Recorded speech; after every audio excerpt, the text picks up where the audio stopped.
Yep. Hey, it's Rob Brown with Rob's Vlog, and I know it's boat show season. How do I know that? I got up this morning when I started my car and it was 13 below. You gotta know it. It's boat show season. So, hey, this is our February open house weekend today, Saturday and Sunday.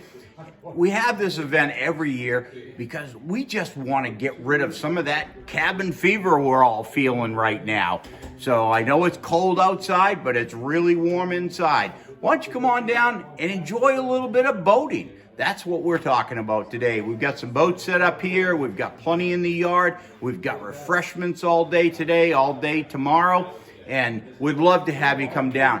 One of our nice things that we're talking about this year, we've been busy over the winter, and we kind of give our showroom a little bit of a facelift. And I can't show you right now.